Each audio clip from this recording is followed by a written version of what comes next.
You're listening to the Board Game Snobs podcast, a ridiculous podcast with ridiculous hosts that discuss ridiculous things. And any mention of board games is purely coincidental. And so, without further ado, and with a heavy dollop of shame and embarrassment on my part, I give you the Board Game Snobs.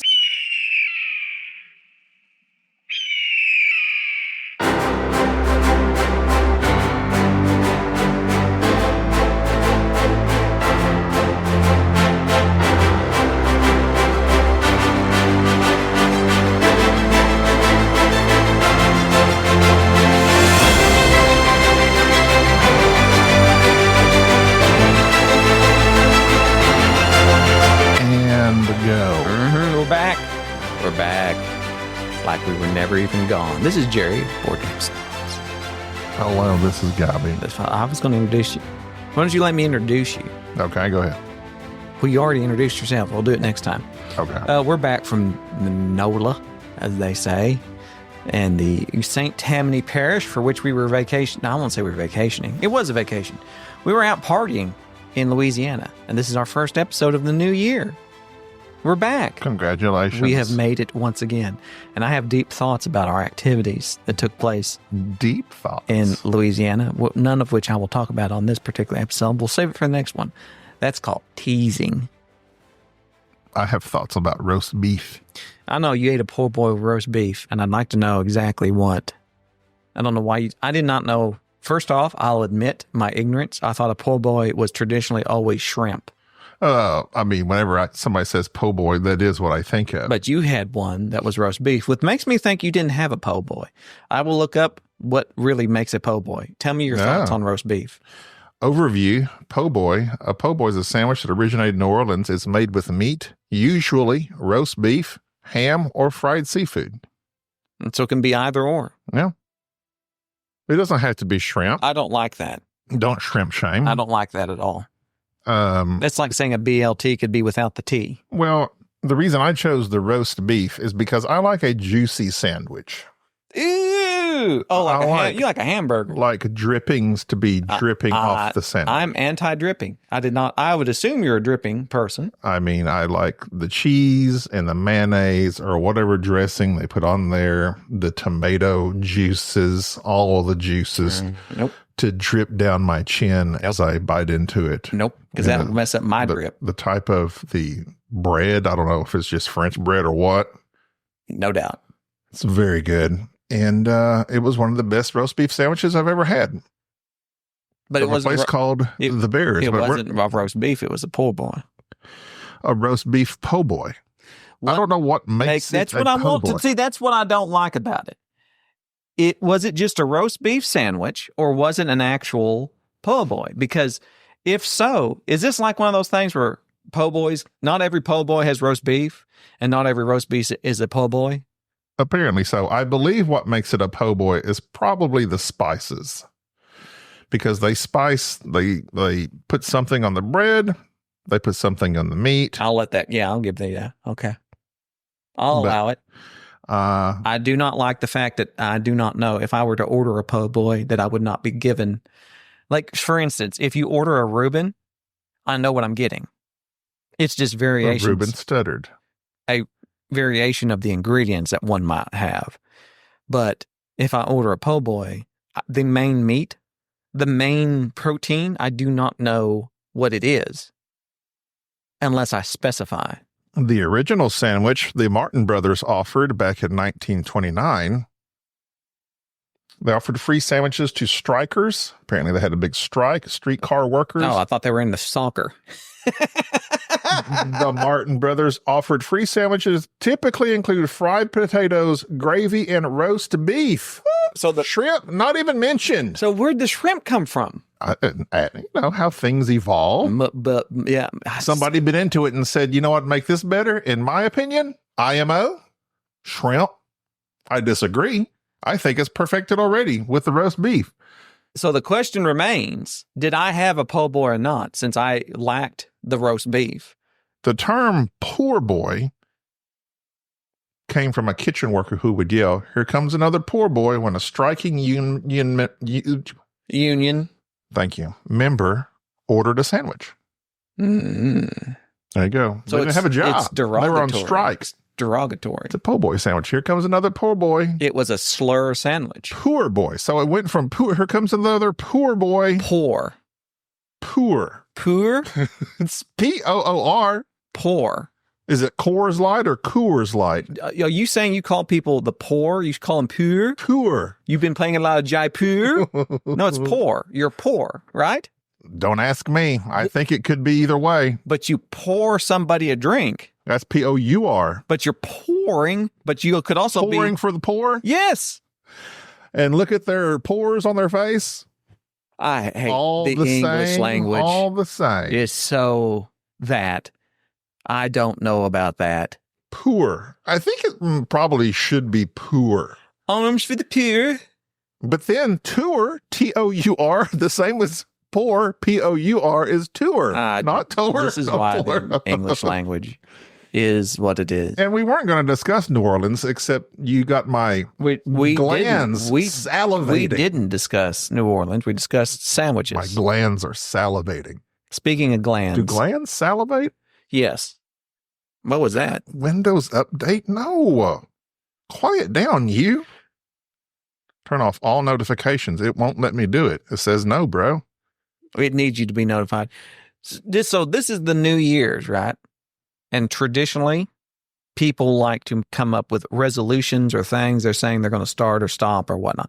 Right. I myself find this to be quite frustrating and very tiresome. And this was a thing I wish we would all stop doing, because it's if you're going to change something, you don't need the new year to remind you of it. Just start doing it. Just do it. Do it. But we've discussed this before as well. Often, what we haven't discussed. People like a good hard start date. Which I don't like. Obviously, what we haven't discussed is what we're not changing. And that's what I'm going to talk about, is what I am not changing about myself. Okay. I should have thought this ahead, but I didn't. But there's things that I'm resolute in keeping. For instance, why? Well, I mean, yes, I think one should be progressive and try to figure out what you need to change in your life. For instance, I have started working out again, not because it was the New Year's, but simply because my daughter has a class of an evening. I take her to said class, have the option to sit in the car for an hour, or I can go to the gym down the street. I go to the gym down the street so I don't waste my time. It's an easy thing. I did not go, this is the new year and this is a new. No, I'm just doing this because it is convenient to me. That's called a twofer. Correct. Now, things that I do not want to change, that I refuse to change, that would be more interesting of a resolution. Is there anything that you would not want to change about yourself?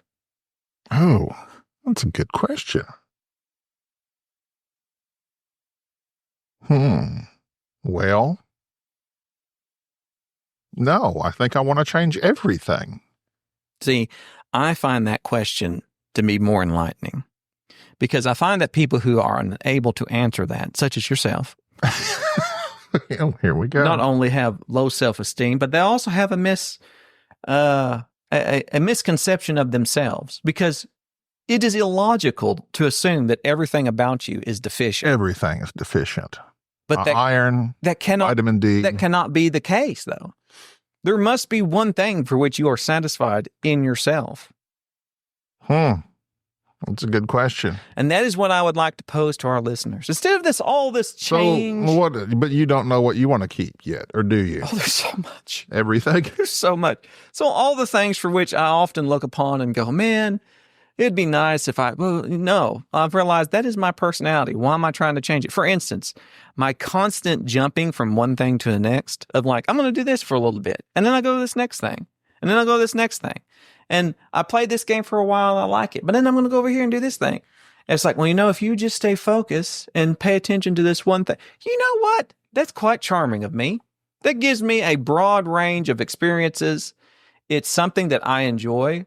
Why am I wanting to restrict my enjoyment? If there's one thing you really enjoy about yourself, it's that. It's not just that. There's a lot that I enjoy about myself. There's tons of things. You really enjoy yourself. Yes. You find pleasure in yourself. I do. And you know what? That's another thing I'm not changing. I am not changing the fact that I enjoy myself. I'm glad you enjoy yourself. And I think that's a positive quality. It is. More people should be like me. They should not be like me. No, they should be like you. Are you? I don't know. And I've asked that question, who is me? You are. All the time. Well, here's the thing. Who am I? You are what you are. Then that's all that you are. That's like Popeye. That's like him. I am what I am. And you should eat more yams and spinach.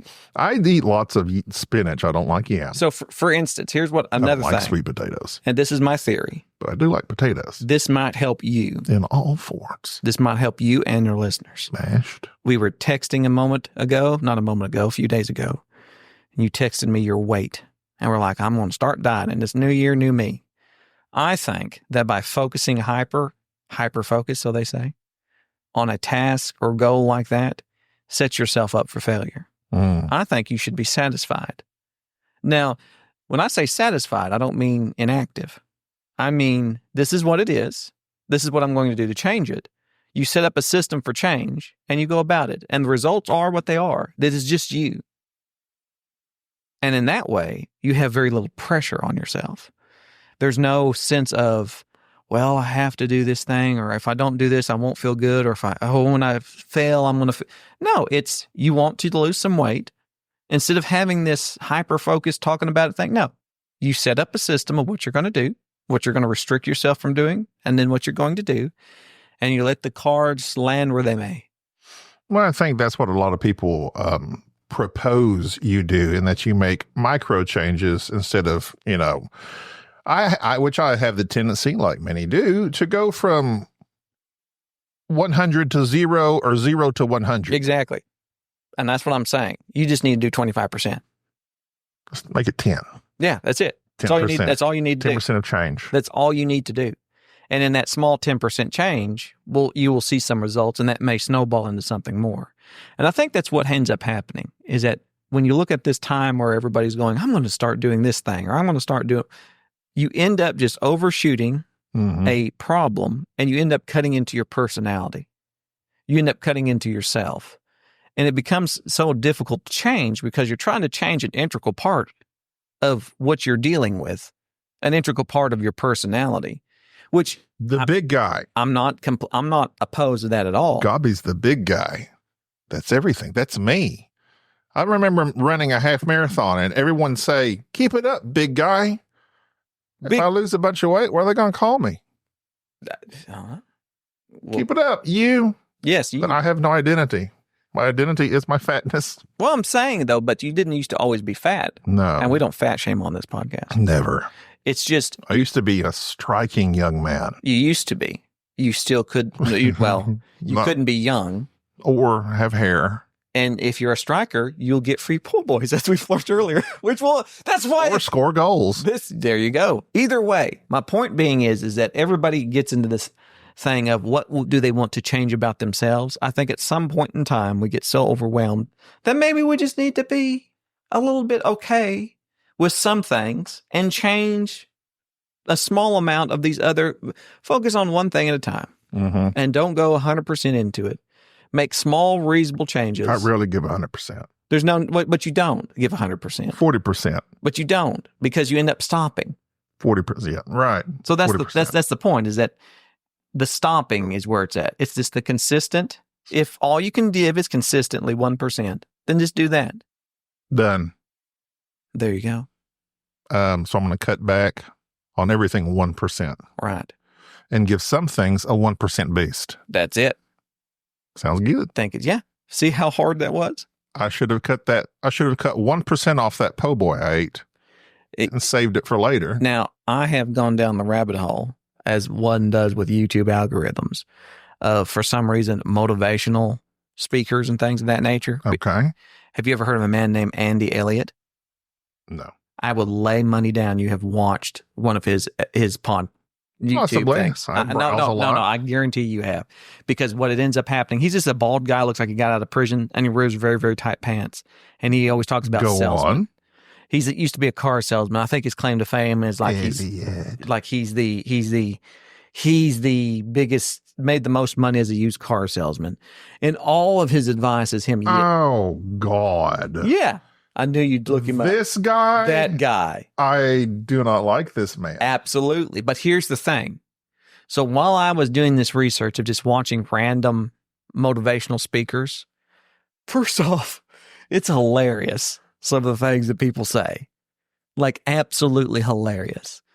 But I realized is that some people need that. And I'm not yucking somebody's yum, which is a term I hate.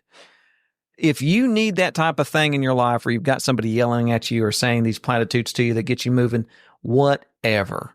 But this whole thing of like alpha male salesman, that type thing, why is there not, and I think this might be a market we could tap into. Beta male. Beta salesman. You can buy this if you want it.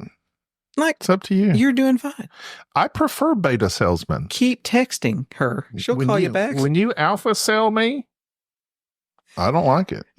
No, don't come at me with the pressure. And so why is there not like a YouTube algorithm? Listen, I think we could really we could make some money off this. Just appealing to beta males to continue their beta-ness. I don't like that. When you said that, as I mentioned previously, me and my wife have been watching Survivor, catching up on old seasons. Which are like 80, 100 of them. What drives me crazy is when you have these people on the sidelines and they're cheering you on. You can do it. Don't give up. And you're clearly going to lose. Like this one lady just completely bombed at this one challenge. Everyone kept cheering her. And I'm like, I don't like that because it always sounds fake to me. That? Positive reinforcement. I'm not used to, perhaps. I'm used to negative reinforcement. But the cheering on, like if I'm in a race, when they said, you got it, big guy, I don't want that attention. Look away. Let me do this on my own. In that particular scenario. Lifting weights. I don't want to push myself. I don't want them saying, you can do one more. You can do one more. I don't like that. Maybe I can't do one more. Then I failed you. Well, see, that's beta male. Yeah.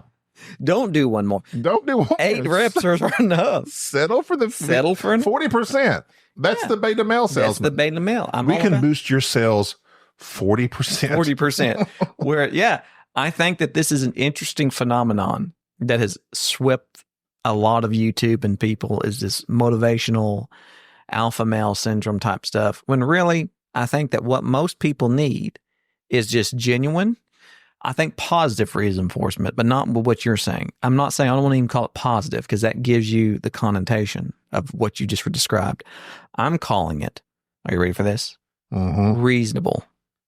Reasonable expectations. There was this reasonable enforcement. It's just, listen. I wonder if his books would have sold as much if he had called it reasonable expectations. Reasonable expectations. Listen, I know you're probably going to fail at this, some, but here's what you can look at and here's what you can be good at. Just do this. Don't try to be an astronaut. You could probably be really good at being a Have you tried digging salesman. a ditch before? Have you? That's not an easy task. You have asthma. Physically. You can't do this. You can't go into space. Stick the shovel in the ground just one time, pick up some dirt. Look how big your feet are. You could push the shovel quite well. Maybe one day you'll make ditch digger professionally. This is the type of thing I'm saying, is that this time of year, people get so wrapped up in making radical changes and being dissatisfied with themselves. Reasonable change. Just reason. Just I agree. Reasonable.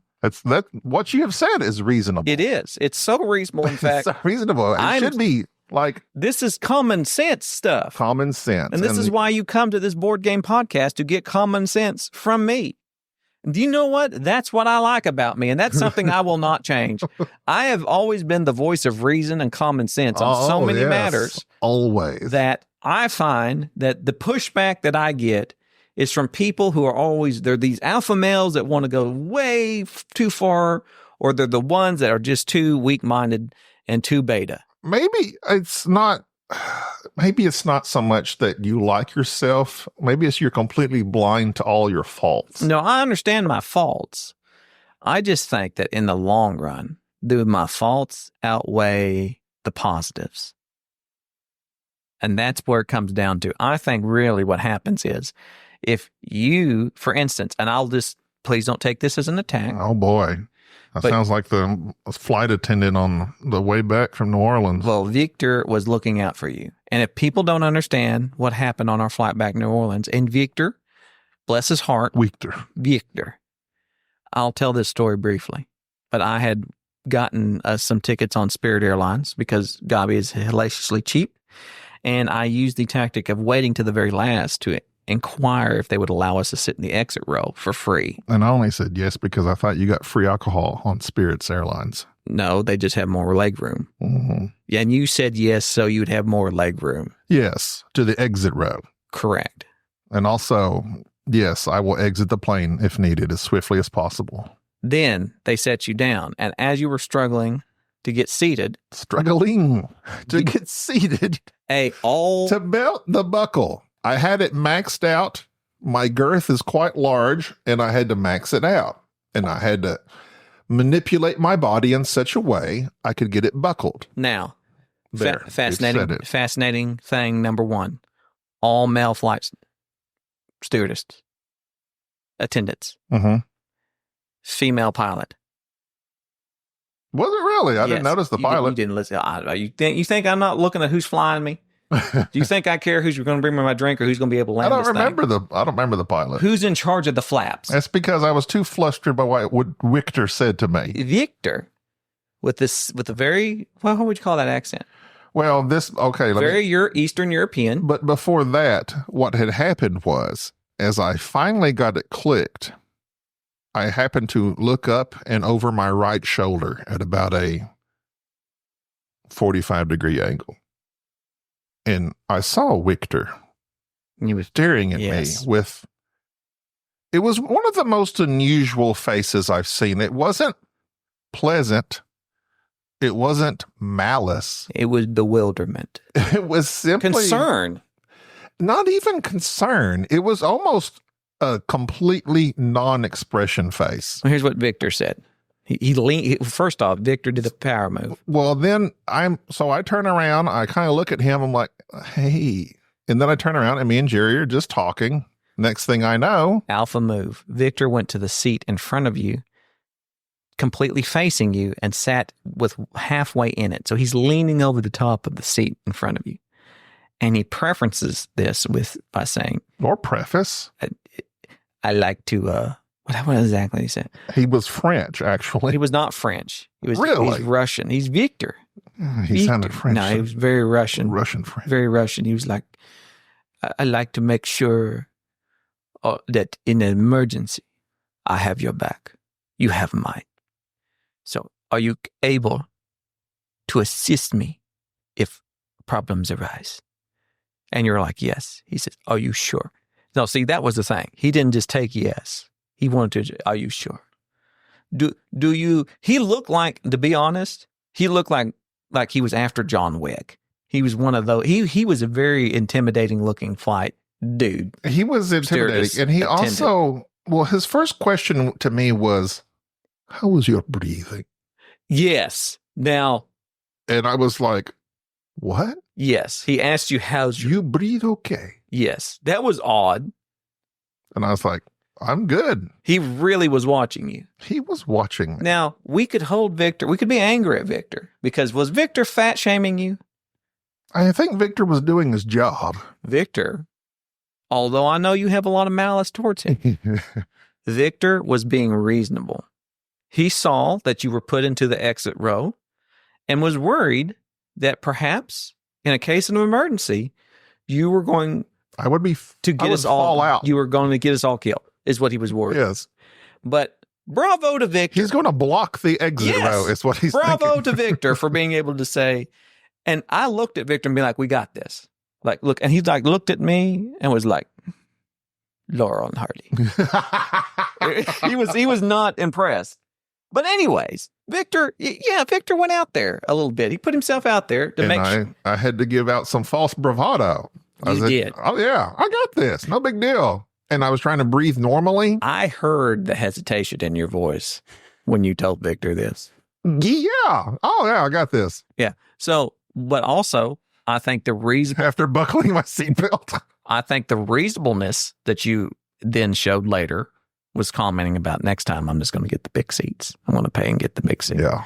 I'm not going to try and better myself. I'll just get the bigger seats. Well, no, the bigger seats will ensure. Like you're not going to lose 100 pounds overnight. You don't know. Well, no, not overnight. And so you're like, well, this is what I'm going to do. But also, it was very obvious. You didn't take to Twitter and be like, oh, some attendant shamed me. Spirit Airlines, hashtag Victor. Yeah, because Victor ruined my confidence. Victor was looking out for you. My libido. And so let me just say, let Victor be the voice of reason in your weight loss journey. So next time when we fly. As I'm working out, as I'm walking, as I'm not eating the sandwich that I want to, I hear his voice. Can you breathe? He's like the Russian guy that Rocky fought. He's the Drago, whatever. The who? The Draco. Draco, yeah. Draco? What's his name? I can't remember. Drago. If he dies, he dies. He dies. If he sits in the exit row and he can't buckle his seat, he dies. I could have swore he had a French accent, though. No, he was very Russian. I don't think so. I know French. I've been around Bruno. That's Canadian French. It's different. But he taught me that the Canadian French, they speak the French in the back of their throat, and the French speak through their lips. They that. That's what he said. And this guy was Russian. Victor was Russian. Either way. So let's get off this. Let's get on to our Discord. Since I've included that are not going to have any resolution. Or also Daniel Dan Hines asked the question on our Discord back in Thanksgiving. And this is how far behind we are because we took a break. Typically, we put out a lot of content around the end of the year, but we did not this year. We were not slinging tent. We were not. Would playing the optimal strategy go against the spirit of the game? He's talking about how whenever you're playing a game, like not matching people's energy. Mm-hmm. Was that when he was watching the World Series of Board Gaming? I think it was. But he was basically talking about perhaps you're playing a more of a lighter game, like Ticket to Ride, and you're playing it mean, like you're blocking people's routes and all that. Like, is that using the optimal strategy that do you use the optimal strategy? Is that okay? Sometimes when you're going against the spirit of the game, like is it a laid back game and you're playing mean? Like, how would you view that? So I would say that I personally like to match the energy of the game. So if you're being mean, I'm going to be mean. If you're being laid back, I'm going to be laid back. The problem is I have trouble matching energy. Like I can't match. I misinterpret. I match like a 5'6" balding guy on Tinder. I have problems. I can't get it. When you're saying match the game, you're talking about those playing the game around you. Yes, not like the game. Like it's a negotiation game, and I'm thinking, okay, so we're going to be negotiating. This is hardcore. Mm-hmm. Like we were playing the Reiner Knizia animal negotiation game at Dice Tower Retreat, the Zuvadis. And very famously, I was all about it. Like I'm after it. I'm wheeling and dealing and being cutthroat, not realizing that perhaps not everybody at the table is as cutthroat as I, nor as into it. And a certain Jeff Knapp got the better end of that deal. So I have a problem matching energy. Like, it's not a cooperative game. No, but there's even you yourself have complained numerous times in negotiations games where I have been brutally deceptive. Oh, that's why I don't like them. Right. But some people will come to a negotiation game thinking that all negotiations are friendly and that there's no deception. And I come to every game with my bag of tricks. Planning to lie. Yes. The trick is lying. Yes, and not getting caught. That's the name of the game. It's not friendly. And so I try to match energy, which I think would be the answer to Dan's question, in every game. If it's a fun game and we're all being fun and stupid, then I'm being fun and stupid. If I detect a hint of seriousness, then I'm Serious jury comes out. going through the jugular, and that's my problem. I don't always detect that, and sometimes I end up playing a game incredibly hard towards some individual and not realizing that I'm actually deteriorating the actual experience of the game. I always play, I was going to say weak You do, negotiation games. I'm never cutthroat. but And therefore, I am not in the lead of my own initiative. If I ever happen to be in the lead or leading or whatever, it's because two other people in the front have basically taken each other out. So here's what I like to do in these games that I have found has helped me greatly. I've done this multiple times here recently. It's a fun little thing I've changed about myself. See, is whenever I'm playing a game such as even Arcs or any other type of game which I know that there's conflict or the potential for conflict, I declare my intention outright. If we're doing something and it's like a Game of Thrones type game, I will say, listen, this is cutthroat, and I play this cutthroat. I intend to try to dominate this game this way. If I'm playing Eclipse, and Eclipse is a game where there can be a lot of combat, there cannot be a lot of combat, there can be a lot of fighting, I will declare outright, listen, I'm playing this game peacefully. If you attack me, I will attack back. I make this statement out loud so that people understand what I'm putting out there in terms of energy. But what if I always feel like you're lying when you say that? Yes, because I have lied to you. And to be honest, sometimes I am. Sometimes I'm playing 4D chess. It doesn't matter. It doesn't matter. But people who don't know me, I give them the benefit of the doubt, and I say, listen, I'm not playing this aggressive. I am this. I'm just going to do my thing, or I'll just do the normal thing of saying, listen, I'm coming for you all. The cries of your women and children will be what I'm after, like the widows and orphans. Yes, I'm stacking bodies here. All right, yeah, I never believe you when you say that, and therefore, but I don't like to attack. The only person I like to attack first is Enrique, because Enrique always attacks first. Yes, he does. My protege. And he's learned from the best. Yes. And he's become quite good at those games. And strike first, strike hard. No mercy. Cobra Kai. That's what? Yeah, I am not that type of player, and therefore that's why I really don't like those type of games unless, there's certain games that lend into it, like Hansa Teutonica. You have to bump people out. You have to make moves. It's built into the game. There's other games like Eclipse. You can attack the pirates all the time. You can focus on, I don't know, you kind of have to attack to grow and not necessarily. But here's a question for Mr. Daniel Hines. This is one for which I would be fascinated, and I'd pose to all of our listeners. Send us an email at boardgamesnobs@gmail.com, or just put it in our Discord. I'll read it eventually. Gambi has expressed here, of course, that he's not that type of person or player. I find that playing games and doing things that are not anathema, is that the right word, to your personality, that are not in line, you're doing something that's kind of freeing. You're playing something in a way that's how the game is meant to be played. I often hear people go, well, I'm not an aggressive player. Well, is that your personality, or is that how you're choosing to play? I think that if you're playing a game that is supposed to be aggression, then you need to free yourself of all your inhibitions and realize this is what the game requires. This is what I should be doing.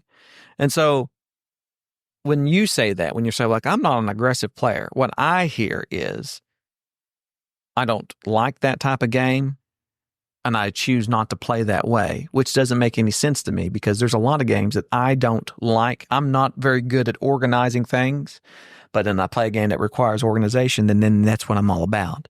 Like, I adapt to the game. I play the game. I play the players, not myself. It sounds like when you're saying that, you're meaning that you can only play a game that is in tune with your proclivities and your own likes. Am I misunderstanding that? I had a question out there. Well, it might be something like that, but like there's some games when that's all it is. Like, right, fighting. Like, yes, X-Wing. So when you get into that game and that's all that there is, you do all right. Yeah, I mean, because that's what you do. Okay. So your problem, what you're saying is not your problem, but what ends up happening is when there's multiple options, you'll always be peaceful? Generally, like last light when we played that game, I don't think I attacked purposely anybody. I tried the other avenues. I would be fascinated in knowing that. I guess that's my question. What prevents people from being aggressive in games? Because I am ultimately concerned of everybody's fun. I'm trying to match the energy, but I have zero inhibition when it comes to attacking even the most weakest and ignorant of players. I'll go after anybody, and it doesn't bother me because it's the game. It is the agreement for which we've all come to this table. Yeah. Well, it's not that I'm concerned about that. It's generally that I don't want the retaliation. So you fear the comeuppance. Yes. Which is what I do not fear. So generally what happens is I wait for someone to attack me. And then I was like that game of Arcs we played the first time. Yeah. Enrico attacked me. Enrico. Suarez. And the entire rest of the game, I simply focused on attacking him back to the detriment of everything. Which I found fascinating because he attacked you very lightly. And then after that, maybe I take it more I take it personally.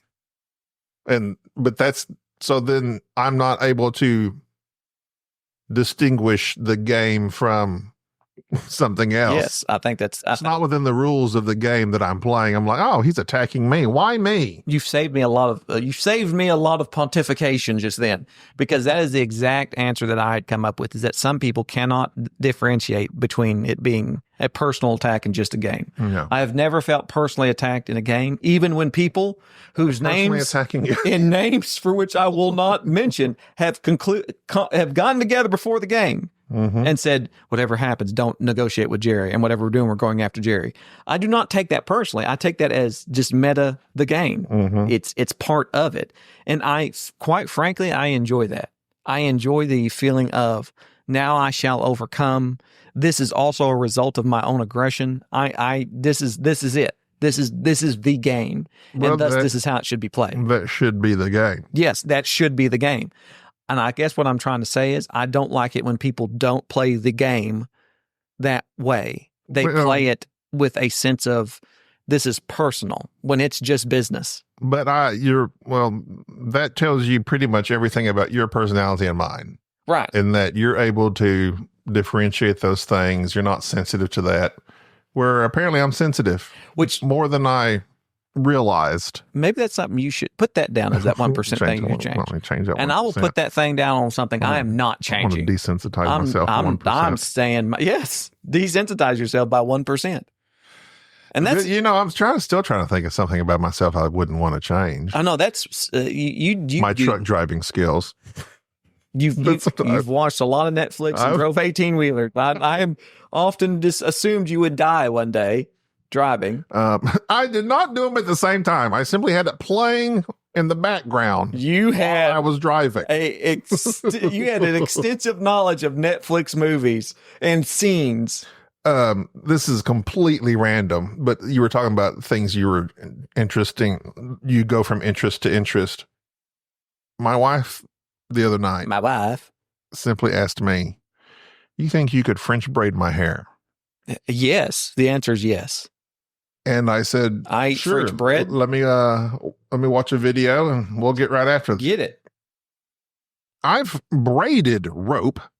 Asking a bald man to braid hair is a bold move, Cotton. I've never braided hair. Okay.